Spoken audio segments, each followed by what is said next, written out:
It's time now for a look at some of the day's business news. And for that, I'm joined here in the studio by our business editor, Cole Stangler. And Cole, you're starting with a call for more economic stimulus from the head of the International Monetary Fund. That's right, Thomas. The IMF's currently in the middle of its annual meetings with the World Bank in Washington, coming, of course, at a very delicate time for the global economy. At the end of Thursday's daily meeting, the IMF's policy-setting fund warned of what it called the risk of long-lasting scars to the economy, that is, unless countries are given further support. The fund backed a 6-month extension of a suspension on debt payments approved earlier this week by the G20. Its managing director also weighed into the debate around further stimulus in the U.S., something she said will be vital for the global recovery. With this crisis, we are going to have that need of using fiscal space, and thank God the United States has fiscal space, not just this month and the next, it will be necessary further down the road. So let's see how quickly it would be deployed, but I have no doubt it will be deployed because it is necessary. Now, the lack of progress on those U.S. stimulus talks have been lingering over global markets. Rising cases of the coronavirus and new restrictions also weighing on investors in Europe. Gains, though, today after some very steep losses on Thursday. As you can see here, the CAC 40 in Paris up around 1.4%. Gains as well on the FTSE in London and the DAX over in Frankfurt. It was a mixed bag, though, on the major Asian indexes to close out the week earlier. The Hang Seng and the Shanghai Composite in China with some gains there. You can see the Nikkei, though, in Japan down around 0.4%. Shares on the Kospi down 0.8%.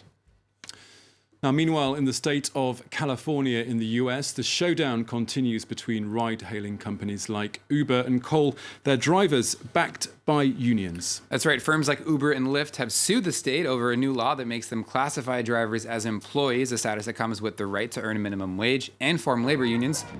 At a court hearing, as part of that case, workers turned out to protest the company's opposition. Uber and its allies are also fighting the new law through a ballot measure next month, with California voters to decide whether or not to reverse it. Demonstrators say they have little sympathy, though, for Uber's stance. The company wants its drivers to remain independent contractors. Right now, Uber, Lyft, DoorDash, all these companies, they're paying under a minimum wage. Protections that people fought for generations prior to this are getting tossed out the window under the language of freelance or flexibility. But if you can't pay someone minimum wage to do their job, you shouldn't have a company.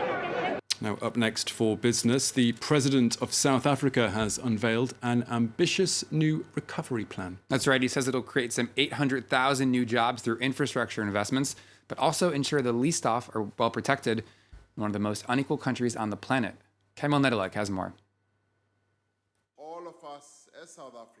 A bigger, better economy. That was the vision set out by South African President Cyril Ramaphosa as he announced billions of euros worth of economic stimulus, designed not just to help the country recover from one of the world's strictest lockdowns, but to tackle the recession it had been struggling with even before the virus hit. We are determined to create more employment opportunities for those who were unemployed before the pandemic or who had given up looking for work.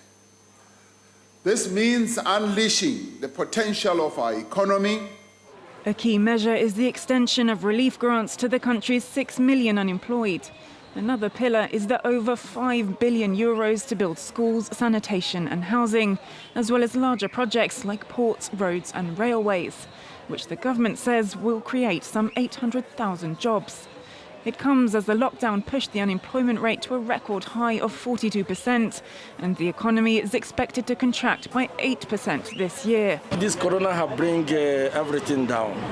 Even if you can see outside, everywhere is empty because of the corona issues. No business, nothing is going.